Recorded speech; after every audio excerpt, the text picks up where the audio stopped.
అందరికీ నమస్కారం మిత్రులారా. నేను మీ కొండ రాజీవ్ గాంధీని, వైఎస్ఆర్ కాంగ్రెస్ పార్టీ రాష్ట్ర అధికార ప్రతినిధి. తాను ఎంతో విజనరీ అనే చెప్పుకునే చంద్రబాబు నాయుడు గారి పరిపాలన వైఫల్యం ఏ స్థాయిలో ఉంది అంటే, ఒక ప్రభుత్వ కనీస బాధ్యతైన వైద్యం, విద్య సదుపాయాల విషయంలో కూడా సంపూర్ణంగా ఫెయిల్ అవుతా ఉన్నారు. అందులో భాగంగానే ఈ రాష్ట్రంలో ఉన్నటువంటి ఆరోగ్యశ్రీ పథకం అనారోగ్యం పాలయ్యింది. అలసత్వం అనేటువంటి క్యాన్సర్ సోకింది. బిల్లులు బకాయిలు చెల్లించకపోవడం వల్ల ఈ రాష్ట్ర వ్యాప్తంగా పేదలకు అందాల్సినటువంటి కార్పొరేట్ వైద్య సేవలు బంద్ అయ్యాయి.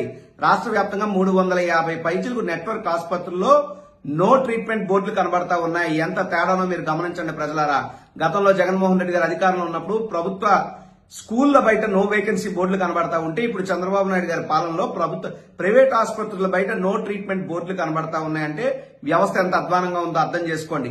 గడిచినటువంటి 16 నెలల కాలంలో చంద్రబాబు నాయుడు గారి హయాంలో సుమారు 2 సార్లు అధికారికంగా ప్రైవేట్ ఆసుపత్రి వారు ఆరోగ్యశ్రీ సేవలు ఈ రాష్ట్రంలో నిలిపివేశారంటే ఎంత దౌర్భాగ్యమైనటువంటి పరిస్థితితో ఆలోచించమని కోరుతా ఉన్నా.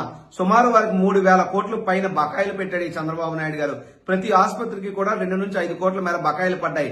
ఇటువంటి పరిస్థితుల్లో మేము ఈ సేవలు కొనసాగించలేమని వాళ్ళ బోర్డులు పెట్టేసి ప్రజల ఆరోగ్యాన్ని గాలికి వదిలేసింది ఈ యొక్క కూటమి ప్రభుత్వం.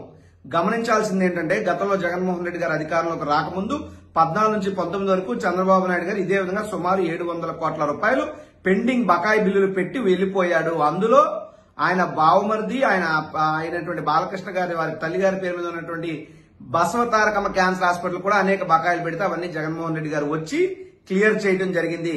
జగన్మోహన్ రెడ్డి గారు వచ్చిన తర్వాతే అనారోగ్యం పాలైనటువంటి ఆరోగ్యశ్రీ పథకానికి పునర్జీవం పోశాడు, ఊపిరులు ఊదాడు, అంబులెన్సులు కొన్నాడు, సుమారు 700 కోట్ల పైన బకాయిలు చెల్లించాడు.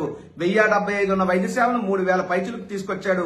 5 లక్షల వార్షిక ఆదాయం ఉన్నటువంటి ప్రజలందరినీ ఈ పథకం పరిధిలోకి తెచ్చాడు. వైద్య ఖర్చు పరిమితిని 25 లక్షల రూపాయలకి పెంచాడు.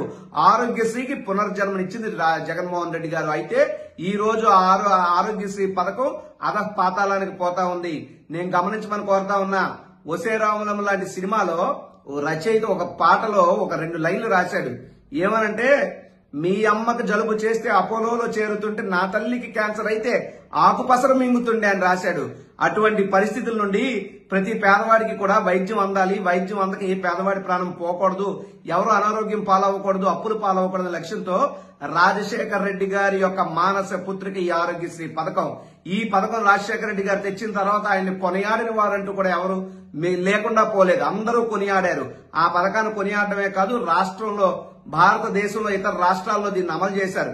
విదేశాల్లో కూడా ఇతర దేశాల్లో ఈ పథకాన్ని అమలు చేశారు. కానీ మన దురదృష్టం ఏంటంటే, ఆరోగ్యశ్రీ పథకానికి పుట్టినీళ్ళైనటువంటి ఆంధ్రప్రదేశ్ రాష్ట్రంలో బిల్లులు బకాయిలు చెల్లించక ఆరోగ్యశ్రీ సేవలు బంద్ అయ్యాయంటే, పేదవాడు గుండె ఆగిపోయేటువంటి పరిస్థితులు వచ్చాయంటే ఇది ప్రభుత్వ వైఫల్యం కాదా అని చెప్పి నేను చంద్రబాబు నాయుడు గారిని అడుగుతా ఉన్నా.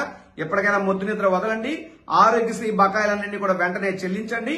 పునఃప్రారంభం అయ్యే విధంగా ఆరోగ్యశ్రీ సేవలు పునఃప్రారంభం అయ్యే విధంగా చర్యలు తీసుకోవాలని చెప్పి కూటమి ప్రభుత్వాన్ని డిమాండ్ చేస్తా ఉన్నా. నమస్కారం.